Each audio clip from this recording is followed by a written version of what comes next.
Les hommes de Redstone avaient un dicton. Travailler pour Helena Harrington, ça vous forgeait ou ça vous achevait. La plupart découvraient de quelle manière à leurs dépens. Ce n'était pas qu'elle était cruelle. La cruauté aurait été plus facile à comprendre. La cruauté a des angles que l'on peut voir venir, des mots contre lesquels on peut se préparer.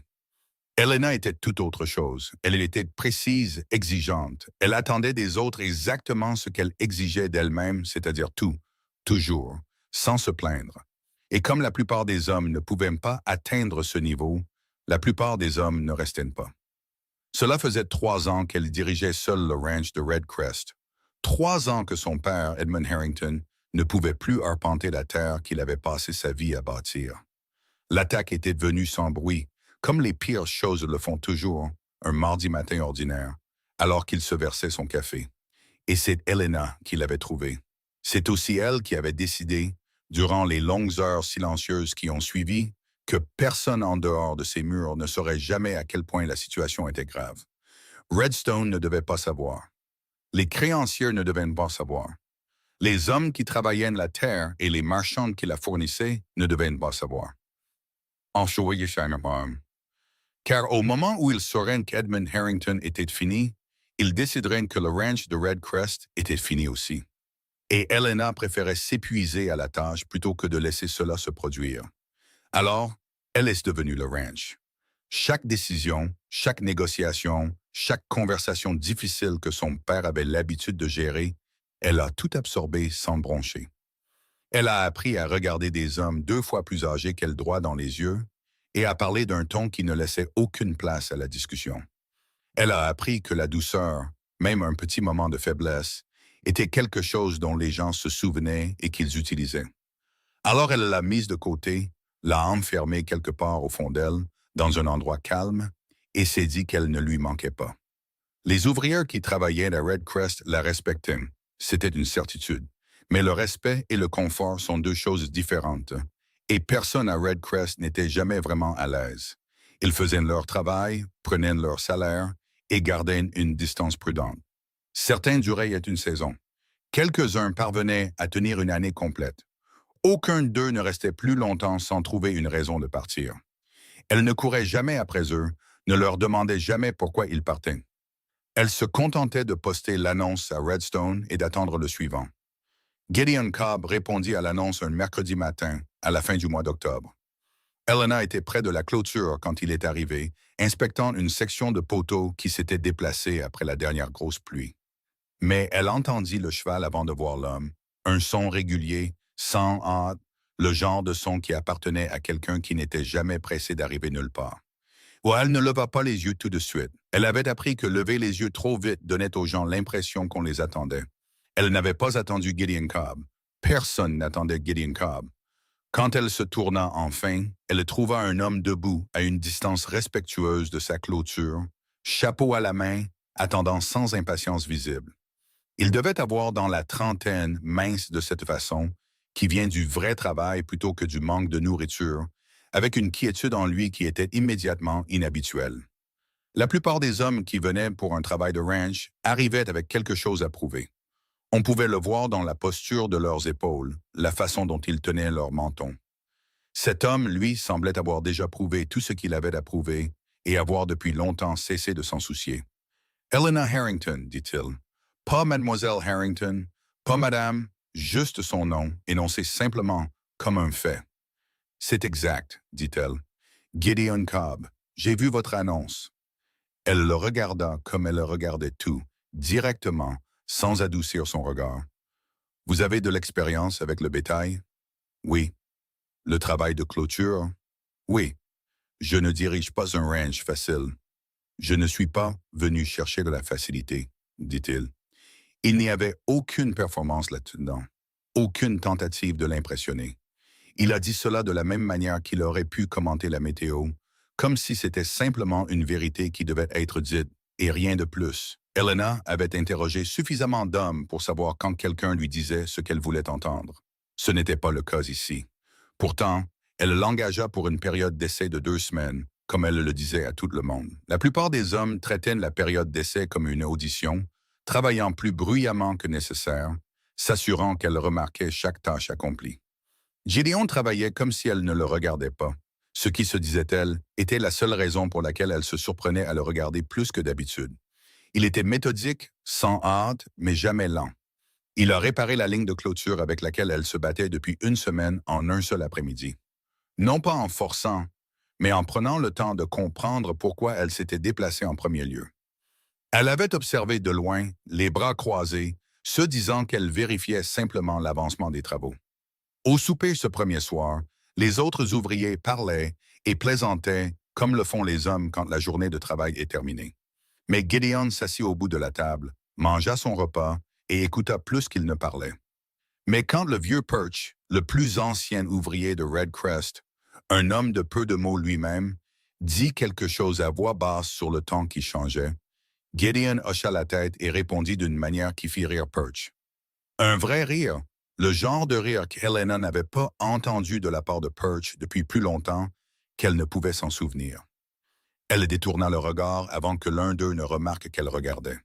2 semaines passèrent. Elle ne dit rien sur la fin de sa période d'essai. Il n'en dit rien non plus. Il se présenta simplement le lendemain matin, comme il s'était présenté chaque matin, régulier, sans hâte, ne lui demandant rien d'autre que le travail lui-même. C'est un jeudi soir, durant sa 3e semaine, qu'elle trouva la lettre. Elle ne cherchait rien, mais elle était allée à la grange pour voir une jument qui ménageait sa patte avant gauche. Et elle y trouva Gideon, déjà là, accroupi à côté du cheval, avec une patience tranquille qui calmait l'animal d'une manière que la propre présence d'Helena ne parvenait parfois pas à faire. Il ne l'entendit pas entrer, et sur la petite caisse à côté de lui, maintenue ouverte par un bord en cuir usé, se trouvait une lettre manuscrite. L'encre était passée par endroits, comme si elle avait été lue, pliée et relue plus de fois que quiconque ne devrait avoir besoin de lire une lettre. Elle ne la lut pas. Elle n'était pas ce genre de femme. Mais elle vit le nom en haut de la page avant de détourner le regard. Daniel. Elle ne savait pas qui était Daniel. Elle ne demanda pas. Mais quelque chose dans la façon dont cette lettre était posée à côté de lui, la manière soignée dont elle avait été placée, comme un objet fragile, lui resta à l'esprit plus longtemps qu'elle ne l'aurait voulu. Cette nuit-là, elle s'assit au chevet de son père comme chaque soir, lui lisant un livre qui se trouvait sur la table, gardant sa voix stable, même quand les yeux de son père ne se fixaient pas tout à fait comme avant. Edmund Harrington avait été la présence la plus imposante dans n'importe quelle pièce, toute sa vie. Maintenant, il était silencieux d'une manière qui la surprenait encore parfois, même après 3 ans. Elle ferma le livre et regarda ses mains, de grandes mains burinées qui avaient construit tout ce pourquoi elle se battait maintenant. Et elle pensa sans le vouloir à un homme qui lisait une lettre usée, seul dans une grange. Elle se dit que cela ne signifiait rien. Mais Helena Harrington avait passé 3 ans à être honnête sur tout, sauf sur les choses qui comptaient le plus. Et quelque part sous toute cette armure soigneusement forgée, à l'endroit où elle avait enfermé tout ce qui était doux, quelque chose avait bougé dessus, juste un peu, juste assez. Le premier gel arriva à Redstone un vendredi soir, silencieux et indifférent, se déposant sur la terre comme s'il en avait tous les droits. Le samedi matin, les abreuvoirs étaient recouverts d'une fine pellicule de glace, et les ouvriers se déplaçaient un peu plus lentement, leur souffle formant des nuages dans l'air froid, les épaules rentrées contre la morsure du froid. Helena bougeait comme toujours. Elle était à la grange avant tout le monde, brisant la glace dans les abreuvoirs avec le manche d'une pelle, déjà absorbée par sa 3e tâche matinale avant que le soleil ne se soit pleinement décidé à se lever. C'est ainsi qu'elle avait toujours travaillé. En avance sur tout le monde, pour que rien ne puisse la prendre au dépourvu. C'était une habitude qu'elle avait construite si soigneusement, au fil des ans, que cela ne semblait plus être un effort. C'était simplement être en vie. Gideon arriva à la grange 20 minutes après elle. Il vit les abreuvoirs dégagés sans faire de commentaires, prit un seau de nourriture et se dirigea vers le box du fond sans qu'on le lui demande. Aucune reconnaissance du fait que le travail était déjà à moitié fait. Aucune remarque sur son départ matinal. Juste une contribution silencieuse et fluide, comme l'eau qui trouve le chemin de moindre résistance.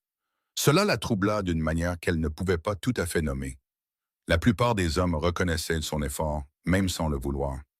Ils jetaient un coup d'œil au travail accompli, puis à elle, Et il y avait quelque chose dans leur expression, de la surprise, une admiration réticente ou parfois quelque chose qui ressemblait inconfortablement à de la pitié. Elle avait appris à lire toutes ces expressions et à se tenir à l'écart de chacune d'entre elles. Mais l'expression de Gédéon ne lui donnait rien dont elle pouvait se tenir à l'écart. Il travaillait simplement à ses côtés comme si c'était la chose la plus naturelle du monde. Et cette absence de réaction était en quelque sorte plus bruyante que n'importe quelle réaction qu'elle n'ait jamais reçue. Elle quitta la grange sans parler. Elle se dit que c'était parce qu'il n'y avait rien à dire. C'est Perch qui, le premier, dit quelque chose qu'elle ne put ignorer. Il la trouva devant le registre des provisions cet après-midi-là, vérifiant les coûts de l'alimentation par rapport aux besoins du mois suivant. Perch n'était pas un homme qui venait lui faire la conversation. En 4 ans de travail à Red Crest, il était venu la voir directement exactement 3 fois, et chaque fois, c'était pour quelque chose d'important. Alors, quand il apparut dans l'embrasure de la porte du petit bureau attenant à la maison principale et resta là, tournant son chapeau dans ses mains, elle posa son crayon. Cobb a réparé la barrière du pâturage nord, dit Perch. Je sais, je lui ai demandé de le faire. Il a aussi réajusté la porte de la grange, celle qui traînait depuis le printemps. Helena ne dit rien, elle ne lui avait pas demandé de faire ça. Et il a réinstallé 2 des poteaux de clôture sur la ligne Est, ceux qui se soulevaient à cause du gel. Perch fit une pause. Personne ne lui a demandé de faire tout ça non plus. Y a-t-il un problème avec le travail? Demanda-t-elle. Non, dit simplement Perch. Aucun problème avec le travail. Il remit son chapeau et la regarda avec le genre de franchise qui ne vient que d'un homme qui n'a plus rien à prouver et aucune peur des conséquences. Je voulais juste que vous sachiez quel genre d'homme travaille sur vos terres. Il partit avant qu'elle ne puisse répondre. Elle resta assise un long moment, regardant le registre sans le lire. Puis elle ramassa son crayon et retourna à ses chiffres. Parce que les chiffres étaient infiables, d'une manière que la plupart des choses n'étaient pas. Elle trouva une raison de longer la clôture le lendemain matin. Elle se dit que c'était une inspection. Le gel avait été plus fort la 2e nuit et il était raisonnable, pratique même, de vérifier la ligne elle-même. Elle ne se rendait pas là-bas pour voir les poteaux de clôture que Gédéon avait réinstallés. Elle ne se rendait certainement pas là-bas pour voir Gédéon. Il était là quand elle arriva, se déplaçant le long de la ligne avec la même efficacité tranquille qu'elle avait appris à reconnaître de loin. Il leva les yeux quand il entendit son cheval, fit un simple signe de tête et retourna à son travail. Elle descendit de cheval et parcourut la ligne lentement, examinant chaque poteau avec une réelle attention, car elle était une femme qui ne prétendait pas faire les choses qu'elle faisait réellement. Le travail était solide, plus que solide. Il n'avait pas simplement réinstallé les poteaux. Il avait lu le sol, compris où le gel risquait de pousser le plus fort, et avait placé chaque poteau en conséquence. Ça tiendrait tout l'hiver sans nécessité d'attention. Elle en savait assez sur le travail de clôture pour savoir que ce genre de réflexion n'était pas courant. « Vous avez déjà fait ça, dit-elle. Ce n'était pas une question. Un peu, dit-il. Ou une brève pause.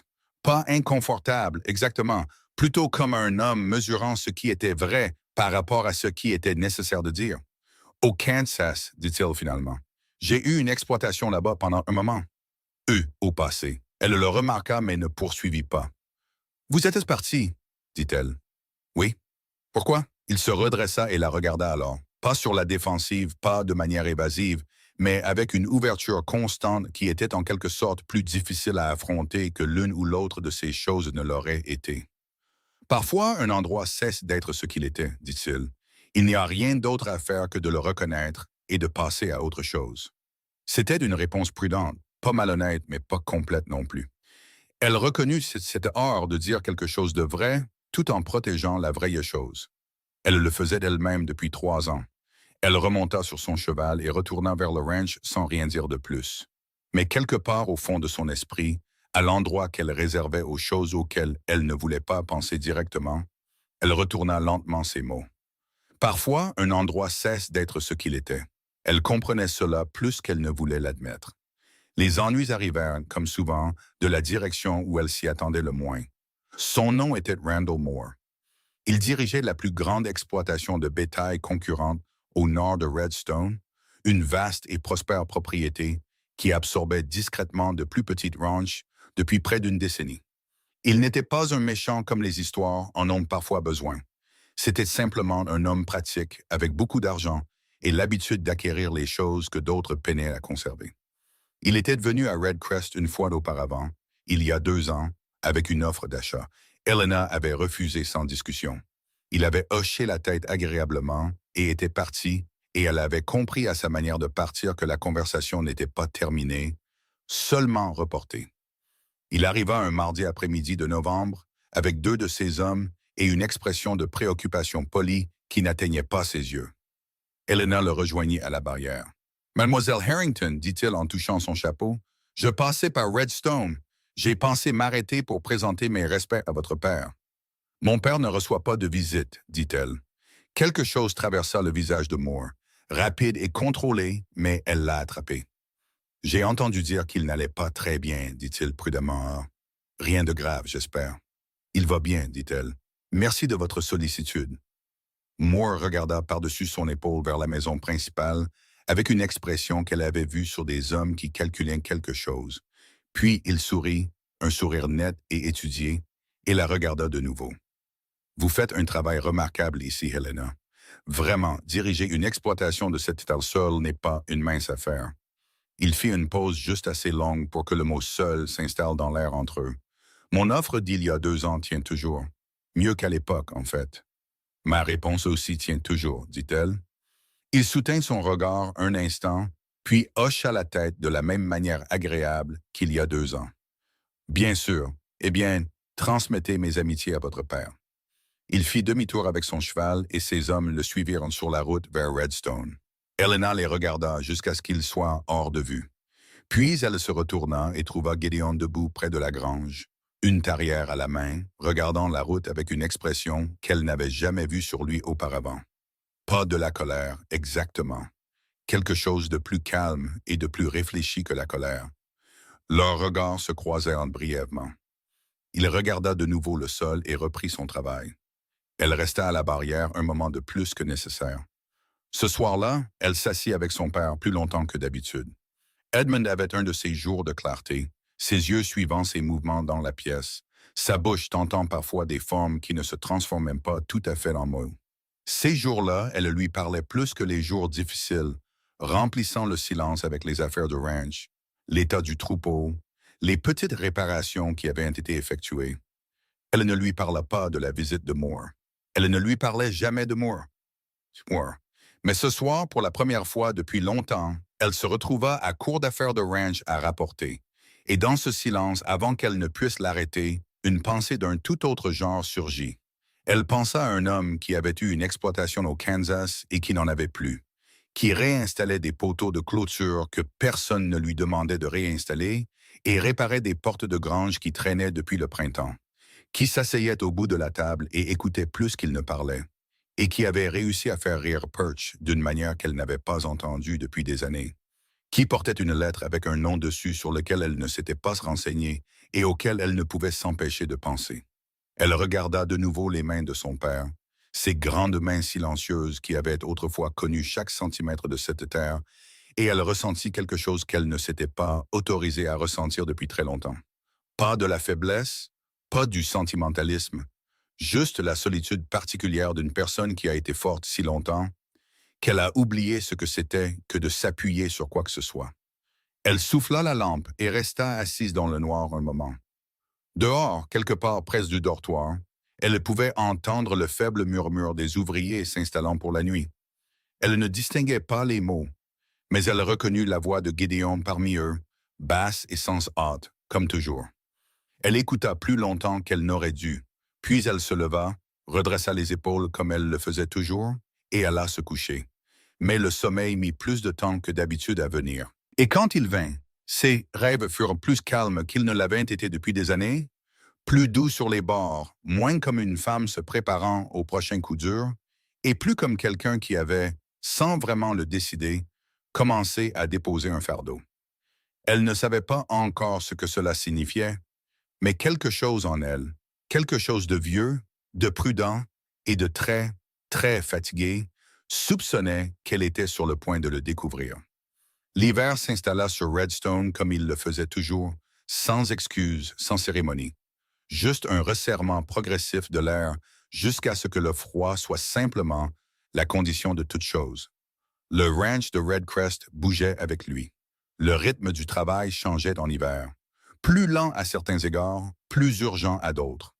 Le troupeau nécessitait plus d'attention, l'eau plus de surveillance, les bâtiments plus de défense contre ce que la saison avait l'intention de leur faire.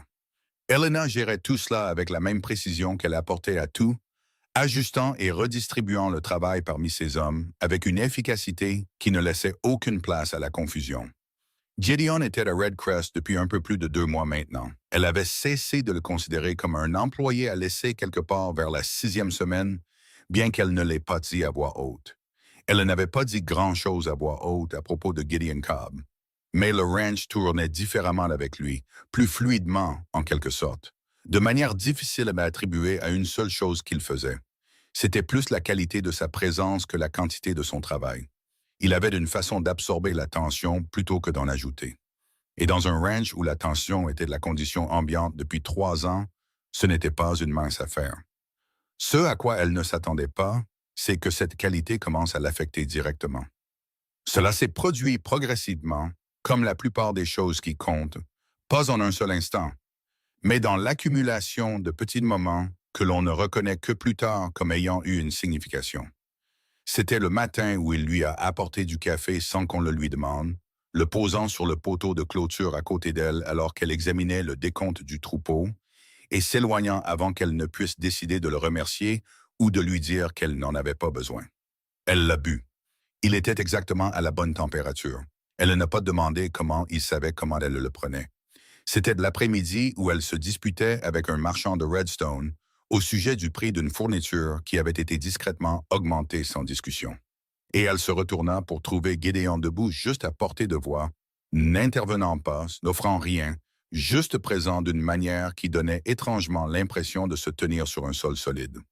C'était le soir où le cheval de Perch a perdu un fer à 2 miles du ranch à la tombée de la nuit, et Gideon avait déjà scellé une monture de rechange et partait avant que quiconque n'ait fini d'expliquer la situation. Aucune de ces choses n'était extraordinaire. N'importe quel bon ouvrier de ranch aurait pu faire l'une d'entre elles. Mais Gideon les faisait toutes, de manière constante, mais sans reconnaissance, sans attente. Et lentement, silencieusement, sans la permission d'Elena, elles commencèrent à démanteler quelque chose qu'elle avait passé des années à construire soigneusement. Elle n'aimait pas ça. Elle ne semblait pas non plus pouvoir l'arrêter. La conversation sur Daniel eut lieu un dimanche. Les ouvriers avaient leur après-midi, une rare concession qu'Elena faisait une fois par mois, parce qu'elle comprenait que les hommes avaient un besoin de repos, même si les ranchs n'en avaient pas.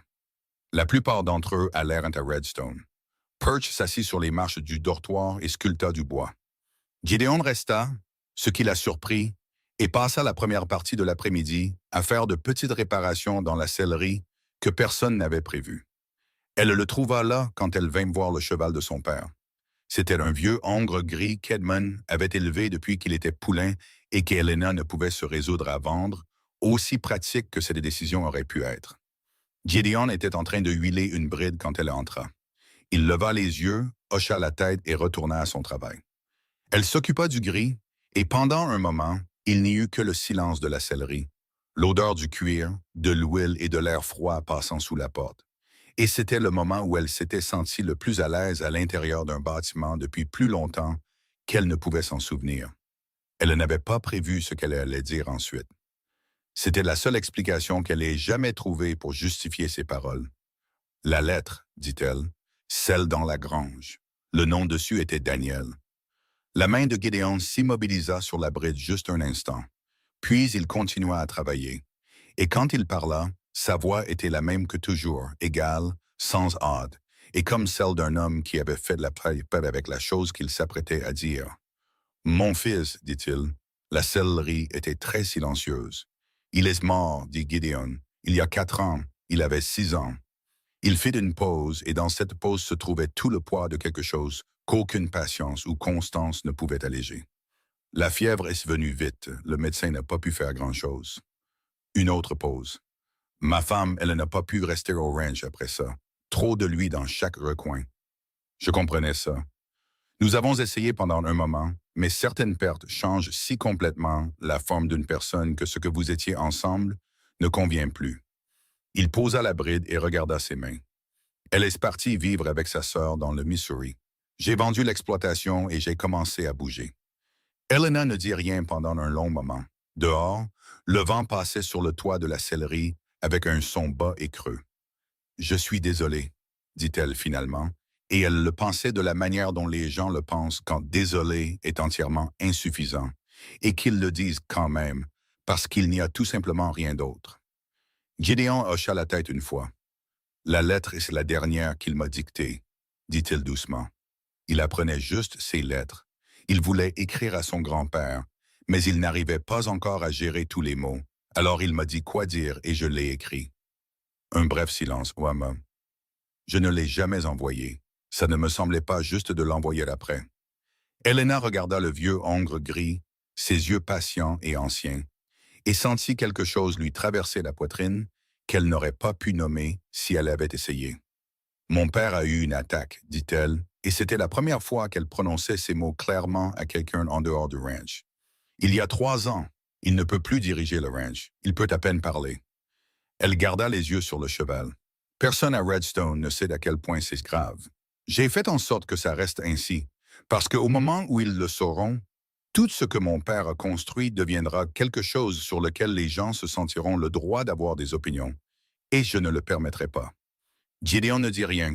Il ne se précipita pas pour combler le silence avec du réconfort ou des conseils ou toutes ces choses que les gens cherchent habituellement quand quelqu'un leur confie une vérité difficile.